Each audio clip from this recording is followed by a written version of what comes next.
Assalamualaikum warahmatullahi wabarakatuh.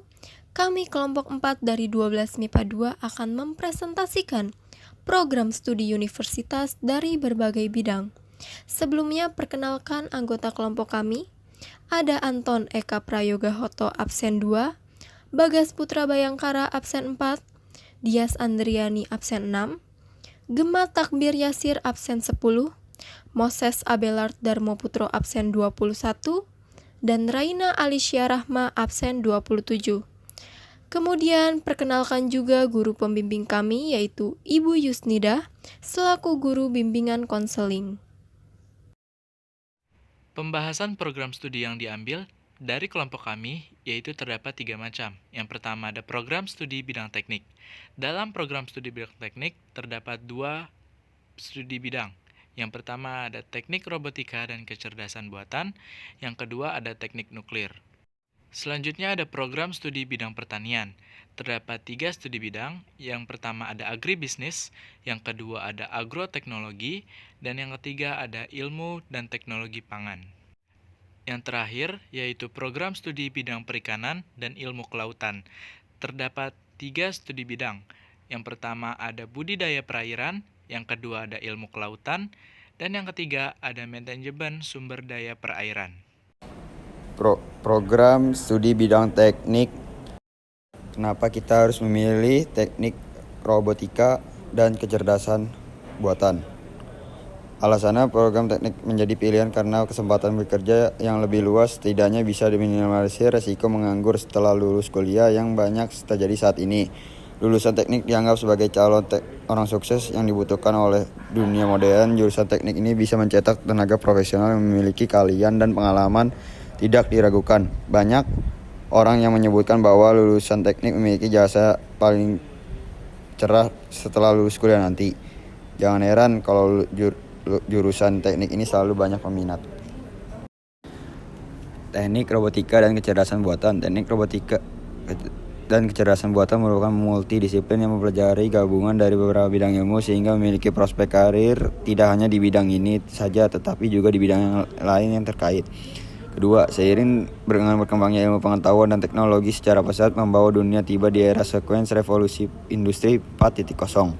Ini membuat proses industri tidak hanya terbatas pada otomatis berbasis komputer, tapi mulai beranjak menuju sistem cyber fisik yang kompleks dengan melibatkan Internet of Things atau IoT, cloud computing, dan cognitive counting. Ketiga, menjawab tantangan yang semakin kompleks ini, perpaduan ilmu multidisiplin menjadi fenomena yang tak terhindarkan untuk dieksplorasi. Robotika merupakan salah satu disiplin ilmu yang lahir dari gabungan beberapa bidang ilmu seperti sistem mekanika, elektronika, dan komputer. Di sisi lain, kecerdasan buatan sebagai suatu disiplin ilmu komputer mempunyai aplikasi yang luas untuk mendukung pengambilan keputusan. Program studi ini fokus pada pengembangan integrasi antara robotika dan kecerdasan buatan untuk menghasilkan sistem yang cerdas, autonomous, yang dapat diaplikasikan di berbagai bidang.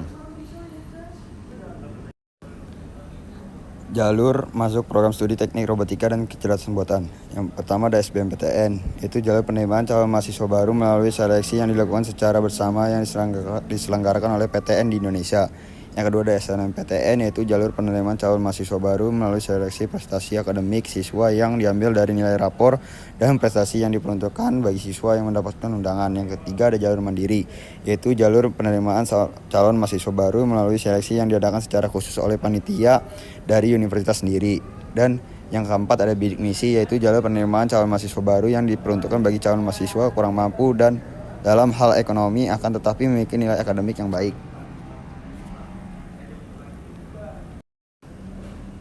Universitas dengan jurusan teknik robotika dan kecerdasan buatan. Hanya terdapat satu program prodi ini di Indonesia, yaitu teknik robotika dan kecerdasan buatan Universitas Air Anggala atau UNAIR. Universitas Air Langga membuka jurusan teknik robotika dan kecerdasan buatan. Jurusan ini membahas berbagai hal terkait robot dan kecerdasan buatan atau artificial intelligence.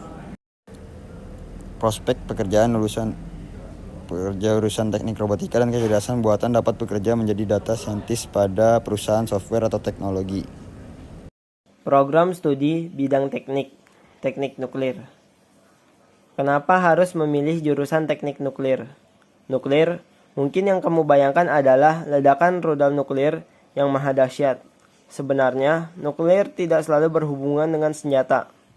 Di Indonesia, ilmu nuklir sendiri digunakan untuk sumber energi. Untuk lebih mengerti secara mendalam, kamu bisa memilih program studi ini. Kalau kamu suka banget tentang sains, kamu cocok masuk program studi ini.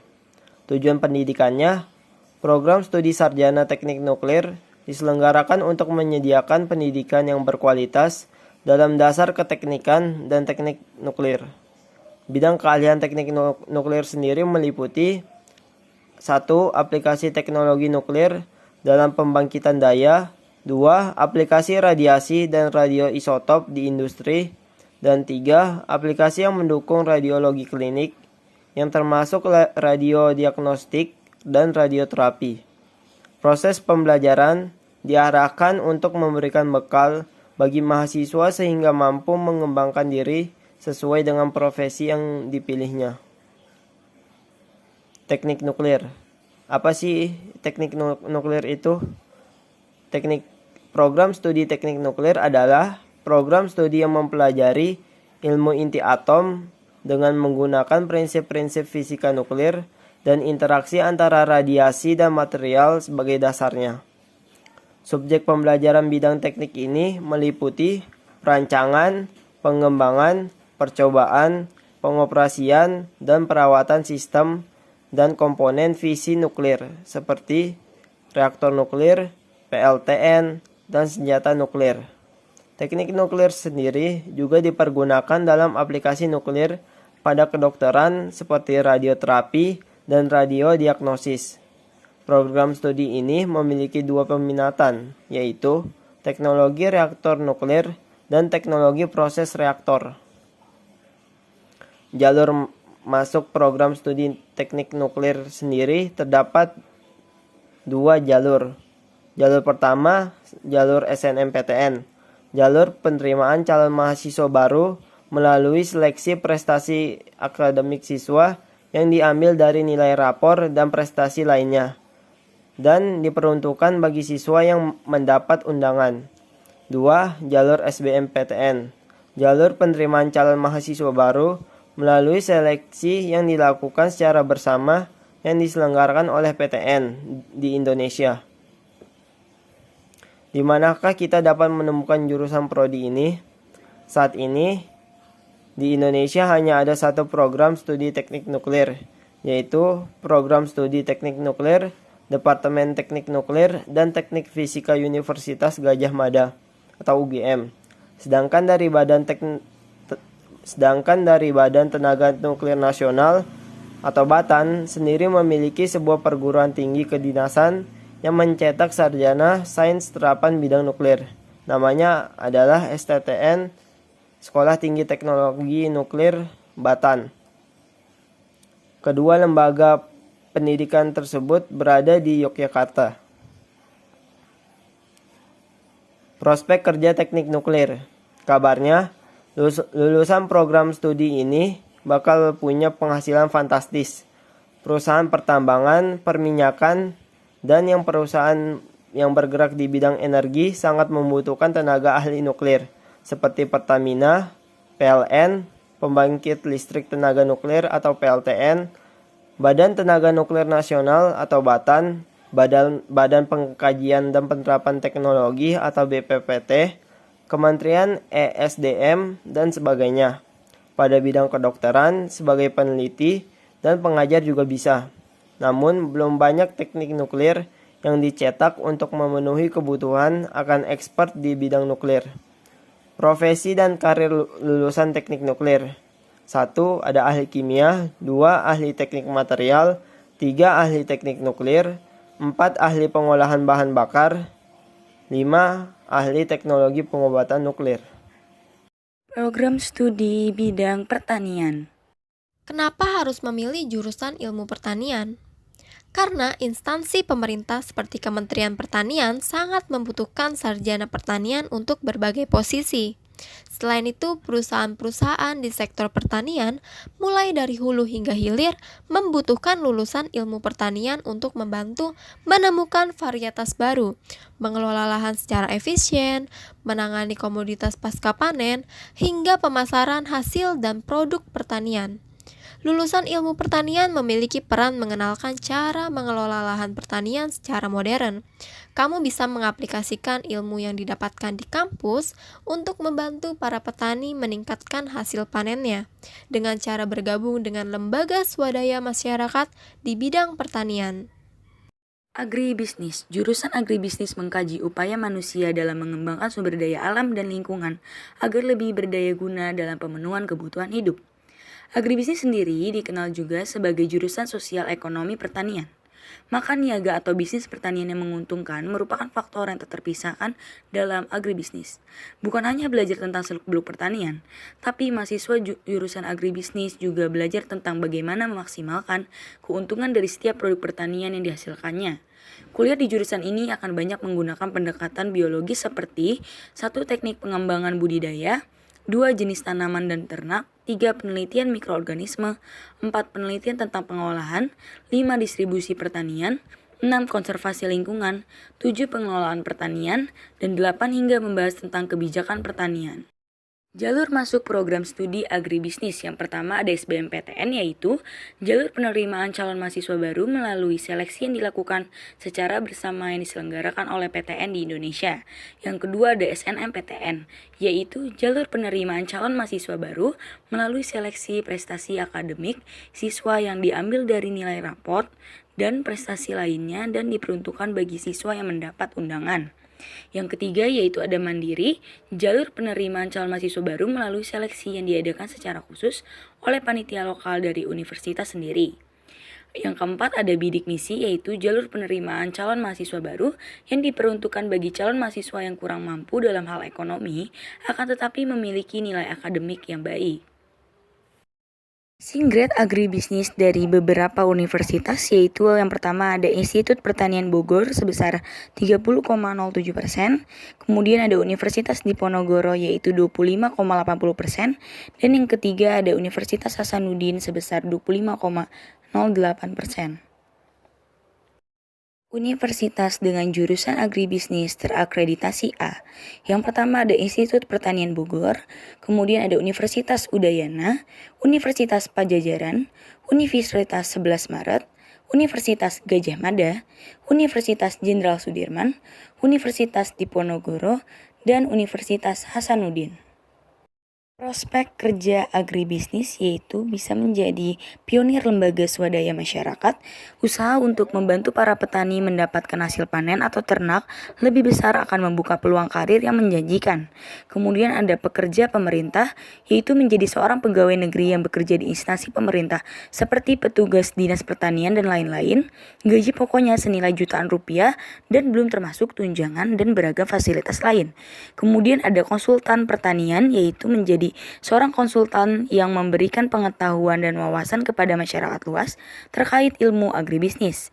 Kemudian juga bisa bekerja di Bapeda, yaitu Badan Perencanaan dan Pembangunan Daerah, yang berkontribusi untuk membangun masyarakat luas mengenal cara mengelola pertanian, perkebunan, dan ladang yang baik.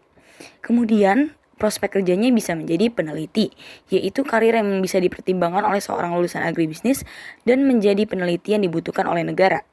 Kemudian menjadi tenaga pendidik atau dosen, yaitu menjadi seorang dosen akan membuat karir menanjak karena kita akan dibayar dengan gaji yang besar ditambah dengan tunjangan-tunjangan lainnya. Selanjutnya ada program studi agroteknologi.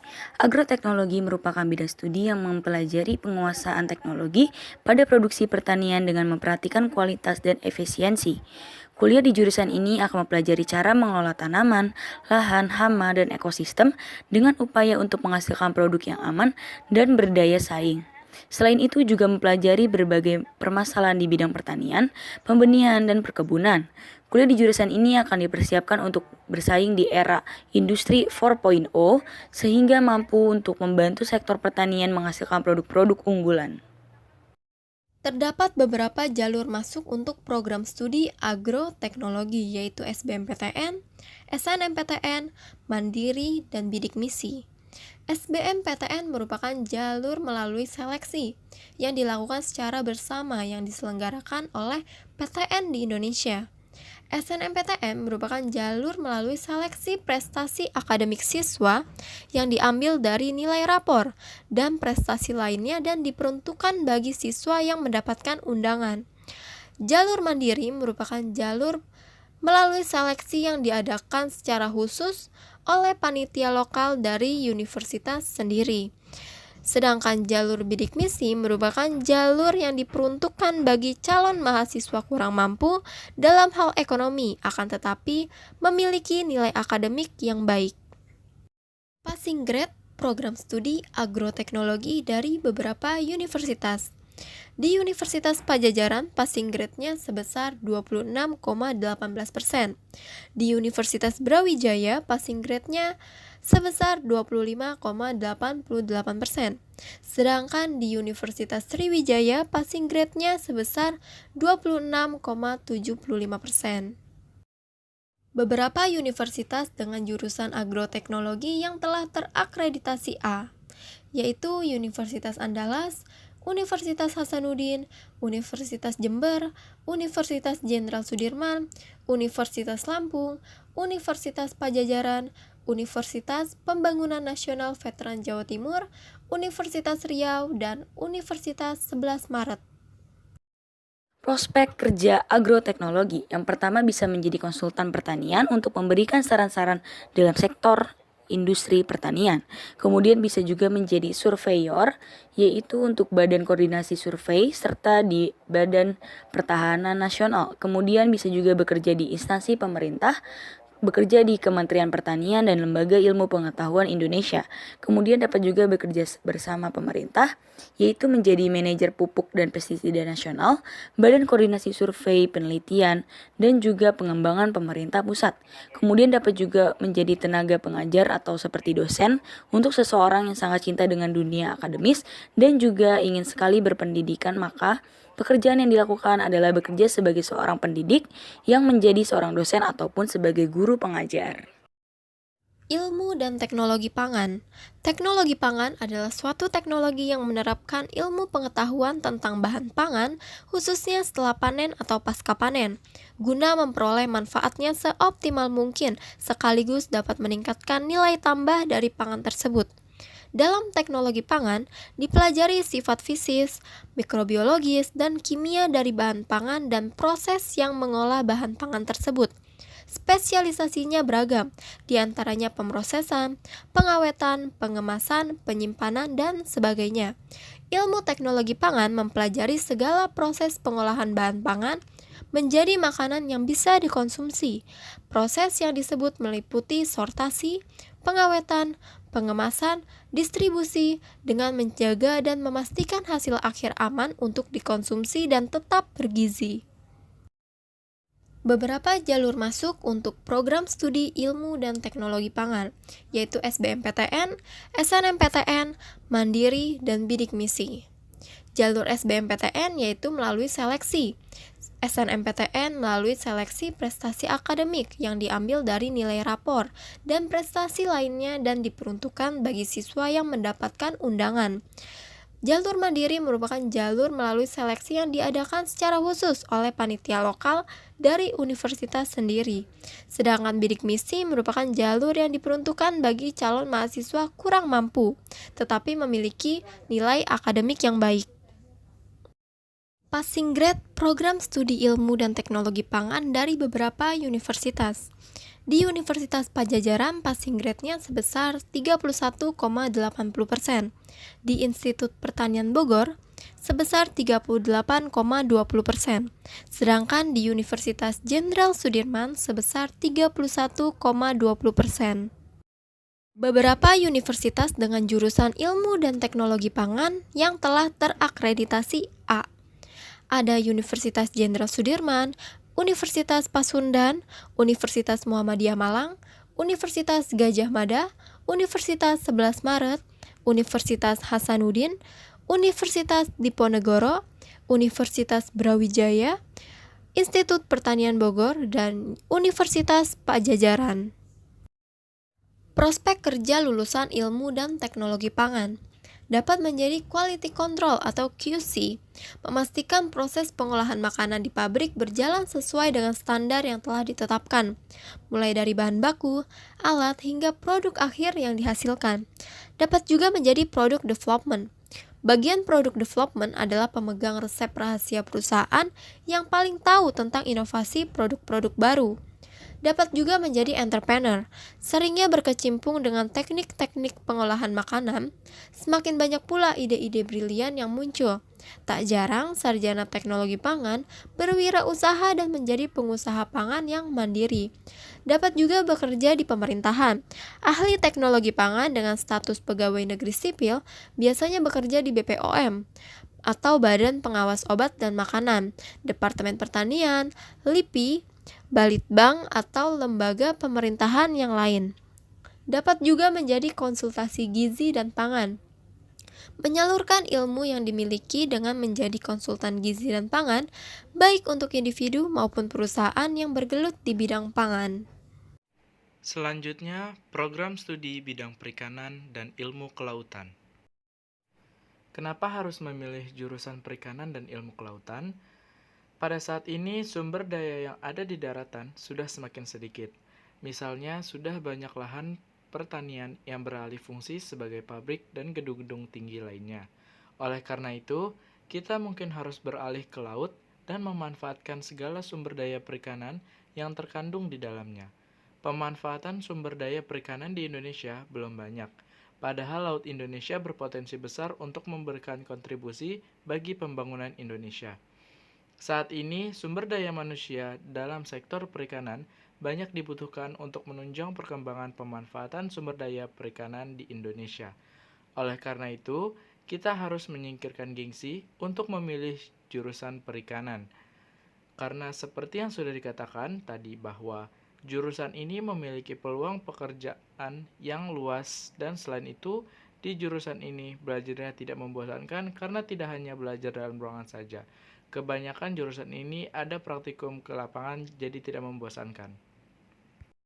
Untuk kelebihan sendiri menurut kami, kelebihan jurusan budidaya perairan atau perikanan, kuliah di jurusan perikanan dapat membuat kita lebih sadar akan perikanan dunia, terutama kondisi perikanan Indonesia ini.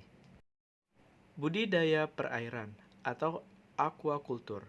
Pada program studi budidaya perairan, kamu akan mempelajari ilmu tentang aktivitas pemeliharaan, penangkaran, dan pengembangbiakan biota perairan laut maupun air tawar, seperti ikan, udang, tiram, rumput laut, dan sebagainya.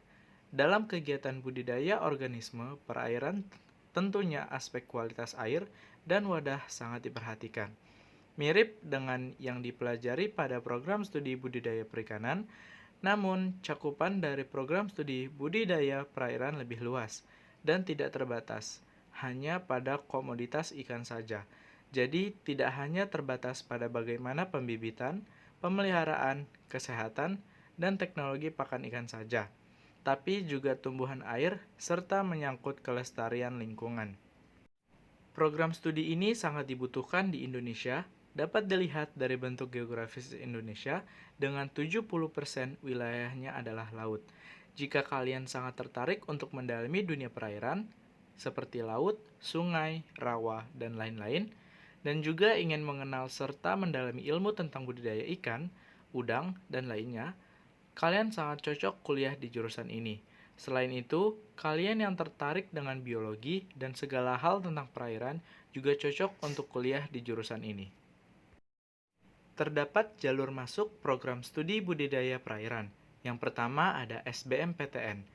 Jalur penerimaan calon mahasiswa baru melalui seleksi yang dilakukan secara bersama yang diselenggarakan oleh PTN di Indonesia. Yang kedua ada SNMPTN. Jalur penerimaan calon mahasiswa baru melalui seleksi prestasi akademik siswa yang diambil dari nilai rapor dan prestasi lainnya dan diperuntukkan bagi siswa yang mendapat undangan. Yang ketiga ada mandiri, yaitu jalur penerimaan calon mahasiswa baru melalui seleksi yang diadakan secara khusus oleh panitia lokal dari universitas sendiri. Yang terakhir ada bidik misi. jalur penerimaan calon mahasiswa baru yang diperuntukkan bagi calon mahasiswa kurang mampu dalam hal ekonomi, akan tetapi memiliki nilai akademik yang baik. Terdapat passing grade budidaya perairan dari beberapa universitas.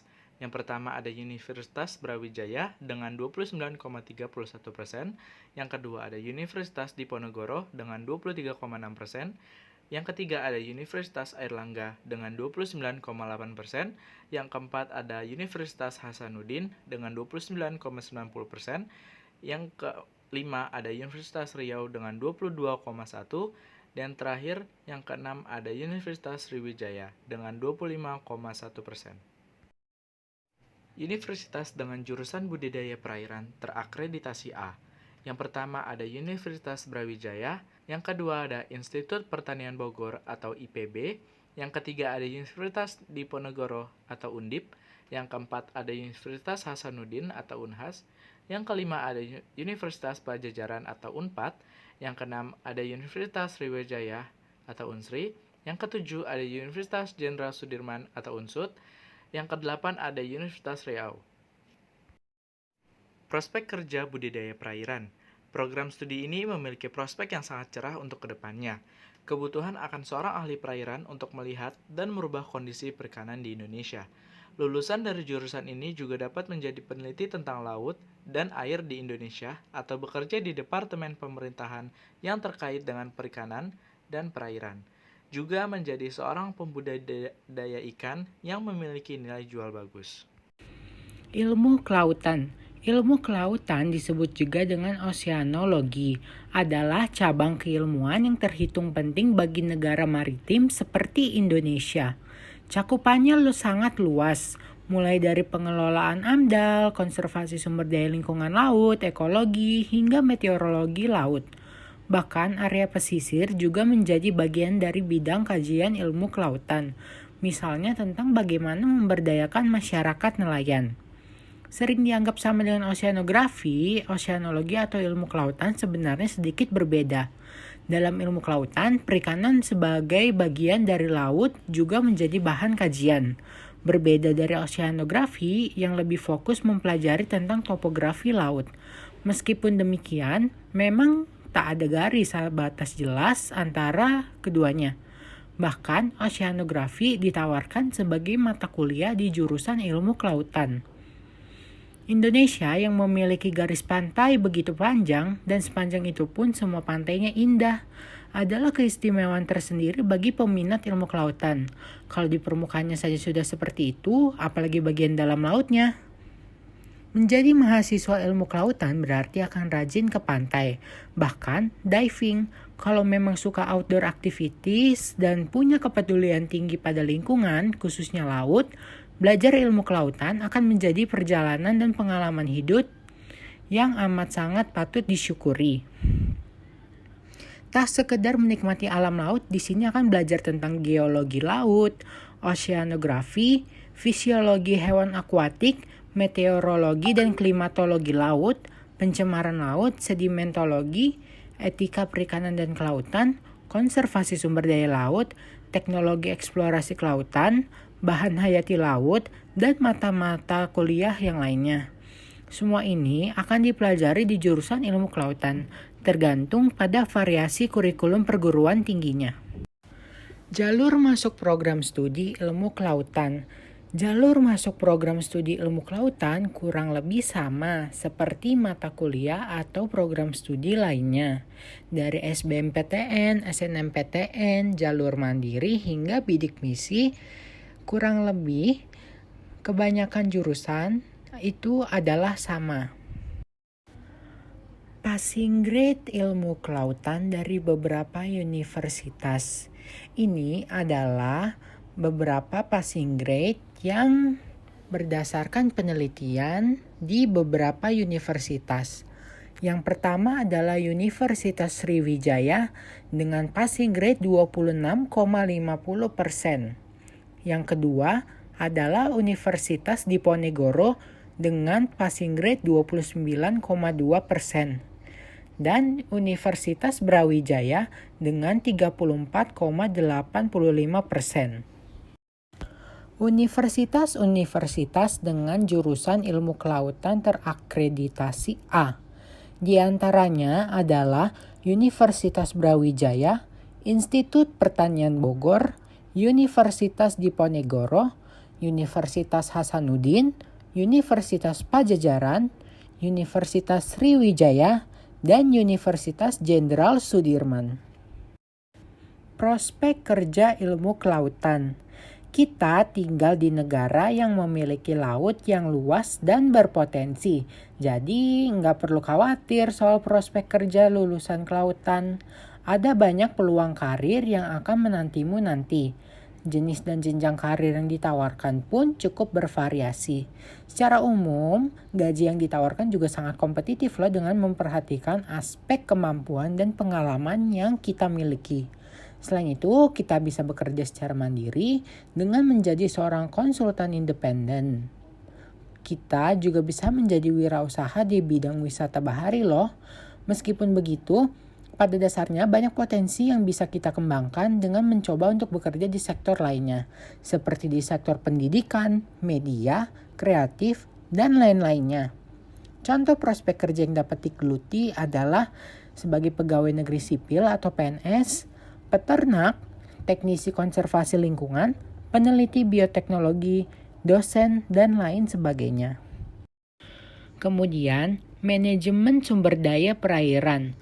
Jurusan manajemen sumber daya perairan mempelajari tentang kegiatan atau proses perencanaan, pengorganisasian, pemanfaatan, dan juga pengelolaan sumber daya perairan. Proses tersebut meliputi pemetaan dan pemantauan sumber daya, pembudidayaan, eksploitasi produksi, hingga pemasaran sumber daya perairan. Dengan kata lain, mahasiswa akan mempelajari segala hal yang berkaitan dengan sumber daya perairan. Misalnya seperti laut, lingkungan sekitarnya, hukum-hukum yang berkaitan, dan juga sosial masyarakatnya. Dari segi ekonomi, jurusan ini akan mempelajari tentang manajemen strategi tentang bagaimana cara memasarkan sumber daya perairan tersebut. Di jurusan ini, kamu juga akan mendapatkan materi seputar ragam dan fisiologi dari hewan air, penyakit berbagai hewan air, hingga cara penangkapan hewan air yang baik dan benar. Dengan begitu, masalah perairan dan manajemennya bisa kamu kuasai secara optimum. Jurusan ini cukup diminati karena prospek kerjanya yang beragam. Hal ini tidak terlepas dari wilayah perairan di Indonesia yang memang sangat luas, sehingga perlu dimanfaatkan semaksimal mungkin. Lulusan dari jurusan ini juga diharapkan mempunyai kompetensi dalam penguasaan, penerapan keilmuan, manajemen, maupun kewirausahaan dalam bidang perikanan. Jalur masuk program studi manajemen sumber daya perairan. Jalur masuk program studi manajemen sumber daya perairan ini kurang lebih sama sesuai dengan hasil riset. Jalur masuknya pun juga kurang lebih sama seperti jurusan yang lainnya. Mulai dari SBMPTN, SNMPTN, Mandiri, dan Bidik Misi. Kemudian passing grade manajemen sumber daya perairan dari beberapa universitas. Ini merupakan passing grade dari beberapa universitas pada jurusan manajemen sumber daya perairan sesuai dengan hasil riset. Yang pertama adalah Universitas Jenderal Sudirman dengan passing grade 24,9%.